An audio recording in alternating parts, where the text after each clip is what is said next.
The Baniju as bevailiam Carfalcheu da Saclair Shaw, Shiaght Laa. She Fiona McCardle Nish. I'm Fiona McCardle and I'd like to welcome you to Shiaght Laa. In this edition of Shiaght Laa, on Saclair and Shiaght Shaw, Bay, Fay and Ellen, the island's wildlife. And this coming week there's an opportunity to explore a whole range of aspects of the island and its flora and fauna as Manx National Heritage, the Manx Wildlife Trust and UNESCO Biosphere Isle of Man come together to celebrate Manx Wildlife Week.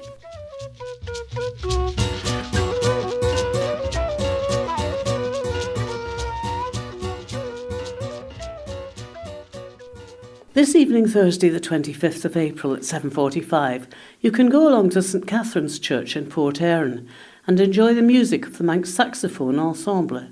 It's free admission and there will be a retiring collection. You can hear something about the Port Erin area tomorrow evening, Friday the 26th, but the event itself will be taking place in the Lecture Theatre at St Ninian's High School in Douglas, as the Isle of Man Victorian Society welcomes Peter Geddes, MBE, with an illustrated talk that he calls Deep Inside Bradda Mines. Access for both vehicles and pedestrians is from Somerset Road, and the talk starts at 8 o'clock. Non-members are very welcome and admission is £2, but free for members of the Isle of Man Victorian Society. There will be light refreshments following the talk. And starting on Saturday the 27th of April, it'll be the Manx Music, Speech and Dance Festival, the Guild, being held at the Villa Marina. There'll be 8 days of competition in dance, singing, music and drama, with ballet and modern dance, junior and adult choirs, brass bands, songs from the musicals, and even stand-up comedy. The festival includes 4 new classes this year, a piano ensemble class for up to 8 hands on the piano, an open class for a newcomer in any genre to, as the title of the class says, have a go, a Little Stars class for reception-age performers, and a class for solo and modern dance, and that's divided into 3 age groups. Day tickets are £5 and a season ticket is available for £35. As son Gilgern Lie, Fodderminstew, de Welslai Coreb Kummel I Gelortesach se Taiban als Putnihinja, dag vaste begje dijn. Me bewailiat gul Shiaach ons cabin na weinstjer, mus leeuwrug Shiaach na hacher a chlag, Bi pegenjach en sjen, Gilger en sjen de lotrische gilg, maar zo te treis kummelsoese gilg en sjen de railtjach zijn ach sjen. Maar zo sjen faster bij Jerdijn ze taiben ons putni hinja.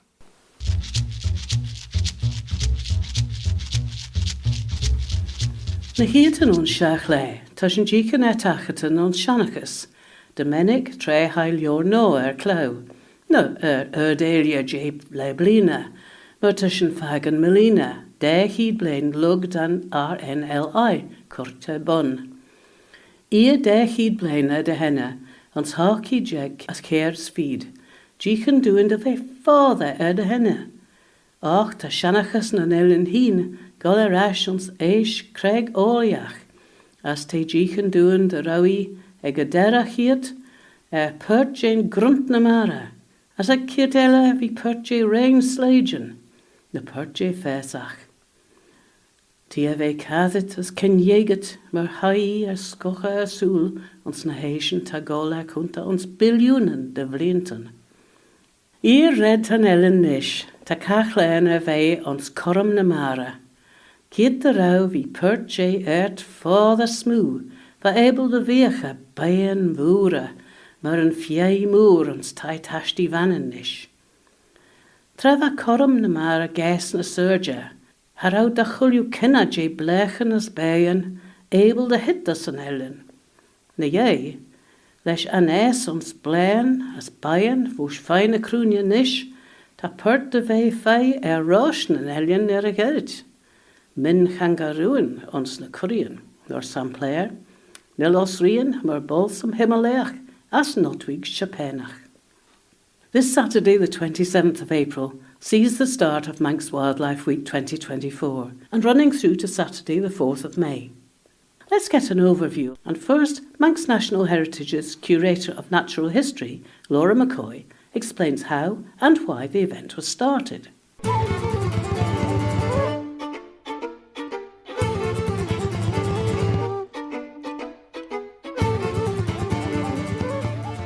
Wildlife Week was thought up in 2017 and then started in 2018 as a way to launch the NBN Atlas Isle of Man. So the NBN Atlas is this massive repository of biological data, and it's free to access by the public, and it was a real milestone that the Isle of Man became a partner in this, because we have masses of biological data which conservation and governmental bodies had sort of gathered together over the years, and it's really useful for research and learning about our environment and being able to measure change over time.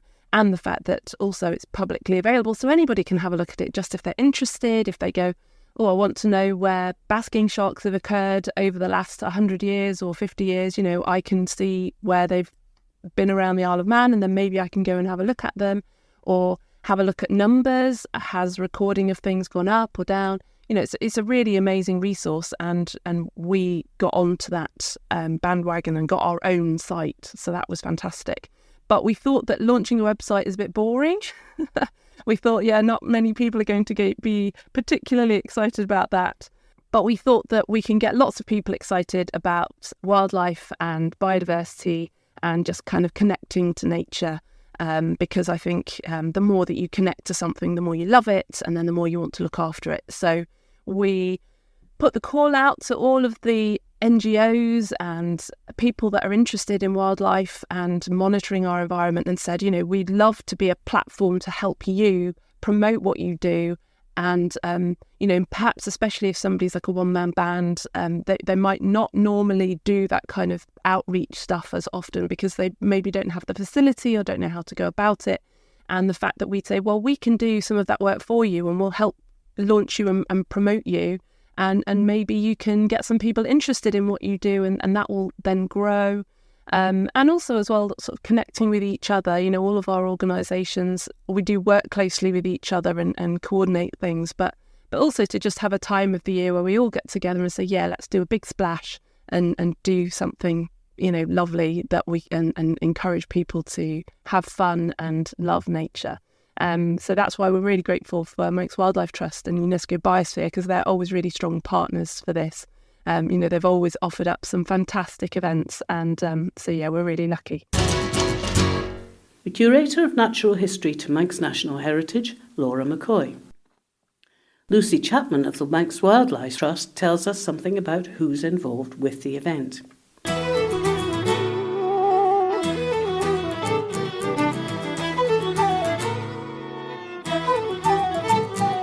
We've offered up I think it's 6 or 7 events to the schedule, but there's lots of other conservation charities and groups, and as Laura said, individuals who have come on board as well. So we've got events that range from having a look around some of our reserves, around our nature discovery centres. So we've got a Nature Rocks event for families down at Scarlet. That's run by our volunteers at the Scarlet Nature Discovery Centre.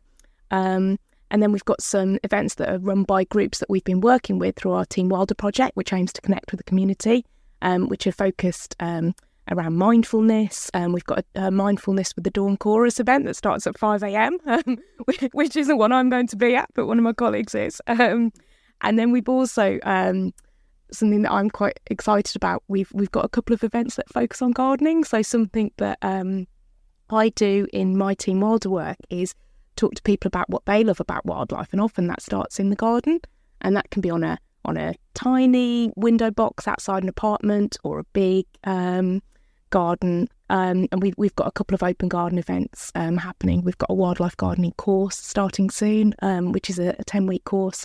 We're finding that people more and more want to work out how they can bring more wildlife into their own garden, so it's really part of their everyday life.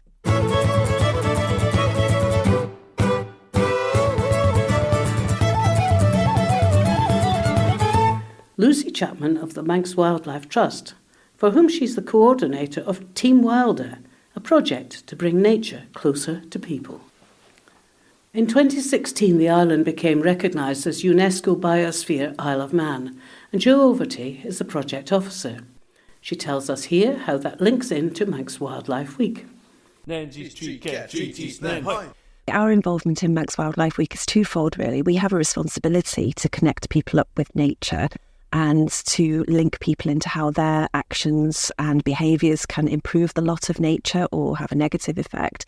But also, and equally importantly, I think, to connect people up for enjoyment and engagement reasons, so that they appreciate the nature and wildlife we have on our doorstep, want to look after it, take action for it, care for it, and enjoy life in the Isle of Man.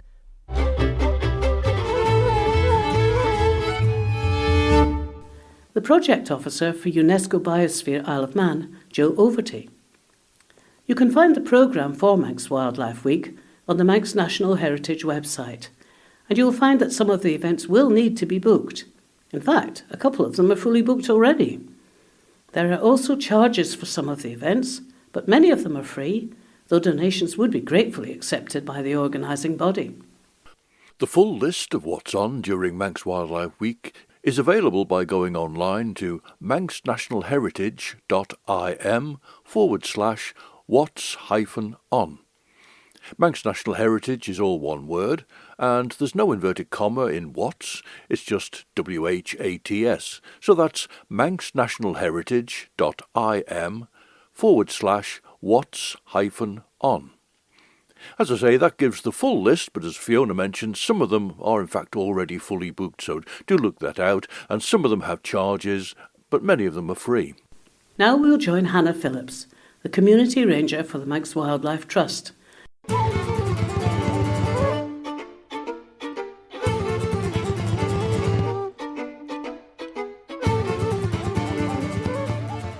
We've got a lot of exciting events coming up, some organised by Manx Wildlife Trust and some also organised by the community groups and volunteers that I support.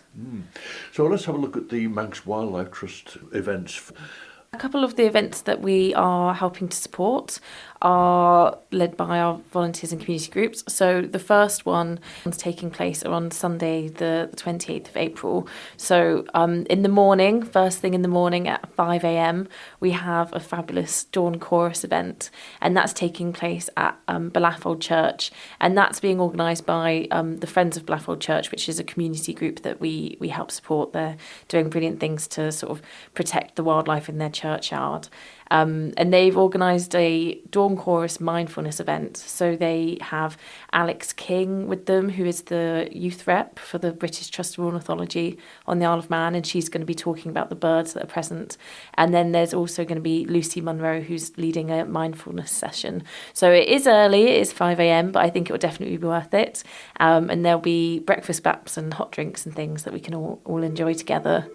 As well as that, on Sunday the 28th, so you can start your day with a bit of dawn chorus. And then our Northern supporter group have organised Wildlife in Watercolour, which is taking place from 11 till 1. It's a 2-hour workshop with Steve Wilkinson, and it's all about learning watercolour techniques and being inspired by the amazing wildlife that's up at the Ayres, as it's taking place at the Ayres Nature Discovery Centre. So those are the ones that we have on the first weekend of Manx Wildlife Week. For the Wildlife in Watercolour workshop, what will people need to bring with them for that? So you will have to bring your own artist materials. They won't be supplied. And also, if you bring your own refreshments, then that would be great. There is a portaloo up at the Ayres Nature Discovery Centre, but there isn't a way of sort of making teas and coffees. So if you can bring a flask with you and or maybe a bottle of water, then that would be great. So it starts at 11 and it's a 2-hour session, so 11 till 1. And with the Wildlife and Watercolour workshop, if you can take a look on our website, because you will need to book onto that one. The sound walk at the Scarlet Peninsula is being led by one of our fabulous volunteers called Jenny, and it is on Tuesday the 30th of April. It's a 2-hour walk starting at 11 o'clock. And you will walk around the Scarlet Peninsula and you will basically focus on all the different sounds that you can hear. I've been on one of Jenny's walks before, and it's a really interesting experience actually, because when you stop and focus your mind on specific sounds, it just makes all the other sort of thoughts leave your brain, and it's a very sort of relaxing and almost slightly like meditative experience, because you're just sort of focusing your brain on one of your senses. So it's a really interesting experience. Like I said, I've been on one of these before, and I'm coming along to this one because it's just a really interesting and different way to appreciate wildlife and your environment. And for that one, if you can go onto our website, so mwt.am/events, because you will need to book onto that one. For Manx Wildlife Trust members, it's £3, and then for non-members, it's £7. And in many ways, that's really going to the heart or the basis of the Isle of Man with walking in the Scarlet area. You're going right back in geological time. Yeah, definitely. We did have another event taking place at Scarlet called Nature Rocks, which was a children's event. But unfortunately, I do believe that one has sold out. But if you are interested in sort of getting your children involved in these events, then take a look, because it might be that some people will back out or return tickets. So it's worth sort of getting in touch. Manx Wildlife Week offers a really good opportunity to learn all about the different bits of amazing wildlife we have on the island, but also it gives a chance to show you how people are trying to protect that wildlife and how they're trying to make a difference. So a couple of the events that we're organising are being led by members of staff, but the majority are actually being done by people out in the community or volunteers, and without them we wouldn't be able to do half the work that we do, and it just shows how much how big a difference we can make by the actions that we take at home. So I think that's a really lovely thing that comes from Manx Wildlife Week, is that it shows what differences we can all make, whether you you work in conservation or you're doing it in your free time. The Manx Wildlife Trust's community ranger Hannah Phillips, and we'll also have an opportunity to join Hannah again next time as we look at events for the end of Manx Wildlife Week. One of the events we'll be hearing about in the second weekend of Manx Wildlife Week will be taking place in St Thomas's Church in Douglas, and that'll be in association with an art installation that's in the church at the moment and will be there until the 12th of May. This is Luke Jerram's 6-metre diameter illuminated globe, Gaia, and was brought to the island for Earth Day, which was last Monday, the 22nd of April, by Net Zero Isle of Man. Head of Programme Delivery for Net Zero Isle of Man is Ali Lewin.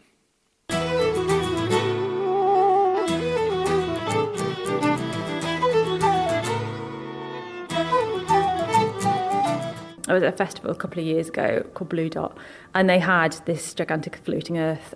So I saw it at Blue Dot. I thought, oh, that would be fantastic for Earth Day. Did some research, found out that Jersey had got it over, this amazing art installation by Luke Jerram called Gaia, and they'd managed to get 30,000 people to visit. And I thought, well, if Jersey can do it, we can do it. So it was a little bit tougher than that, because we had to find a venue to fit this gigantic Earth. Mm-hmm. So we have been working on it for the past year.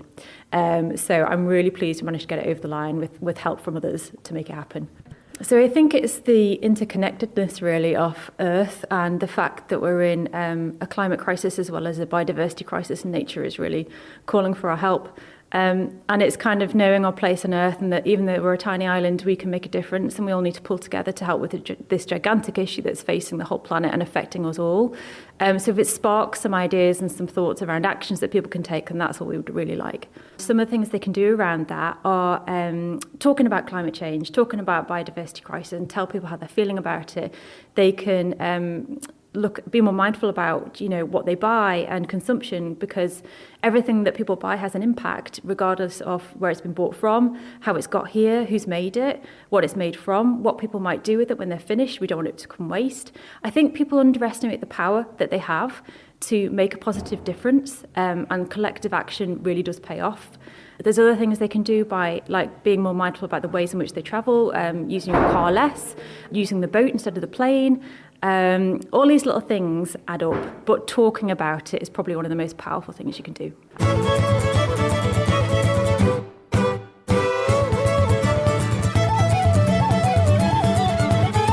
Ali Lewin, the head of programme delivery for Net Zero Isle of Man. And Luke Jerram's art installation Gaia, complete with its own soundtrack composed by Dan Jones, can be seen until the 12th of May in St Thomas's Church in Douglas. It's free to view during the daytime, though donations are very welcome, but you will need to book a time slot in advance. Sessions of up to 45 minutes each are being offered Monday to Saturdays between 10 a.m. and 4 p.m. and on Sunday between 1 p.m. and 4 p.m. There are also selected evening openings on Mondays, Tuesdays, Fridays and Saturdays generally between 6 p.m. and 8 p.m. and there's a charge for the evening sessions of £3. They generally coincide with special music events in St Thomas's. You can also book a quiet session for low lighting and lower sound. You can book and you can find out all the information on the Net Zero Isle of Man website. That's www.netzero.im/Gaia. Net Zero is all one word and Gaia is spelled Gaia. www.netzero.im/Gaia. Meanwhile, a rather different sort of event as part of Manx Wildlife Week is being organised by UNESCO Biosphere Isle of Man, and it'll be taking place this coming Tuesday, the 30th of April, at 7:30 p.m. in the Morton Hall in Castletown. It's a talk by the fourth Manx bard Annie Kissack, and it's about the Manx cultural icon Mona Neenarulish, Mona Douglas, and her connection with the environment. Annie's talk is entitled A Poet in the Landscape, Mona Douglas and Her Island Magic. Island Magic is the title of one of the collections of poems by Mona Douglas, but her connection with the landscape was a very visceral one, taking on the running of the Clarum, a hill farm not far from the family home of Tyna Gary up at Ballarach above Laxey. Admission to that event in the Morton Hall in Castletown at 7:30 this Tuesday evening, the 30th of April, is free, and there'll be tea and biscuits after that talk by Annie Kissack, a poet in the landscape, Mona Douglas and Her Island Magic.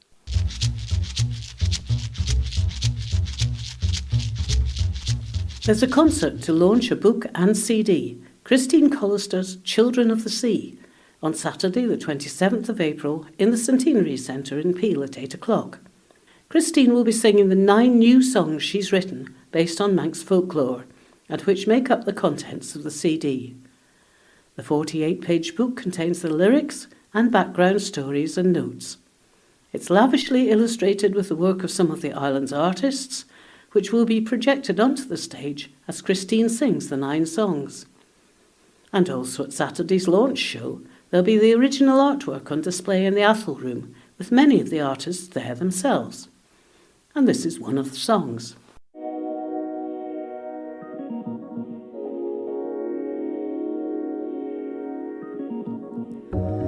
He kept to himself, he was shy, he was free to fish for a living, to be one with the sea. One day in the water far out from the shore, with a splash of clear laughter, a mermaid came forth. Their love was instant, a beautiful song, a summer of sweetness that went on and on. Then one day after leaving her love to the air, her brother had spied them and stopped her right there. A mermaid's song from Christine Collister's book and CD, Children of the Sea. A Sinead Ocean Kermach Show Shiaght Laa. That's all from Shiaght Laa this time. So from me, Fiona McCardle, Fiona McCardle. And from me, Bob Carswell, with thanks to Howard Kane and Siobhan Fletcher, as von Pien Robert a Carselach, leis Buiste Howard Kane as Siobhan Fletcher. Slán you.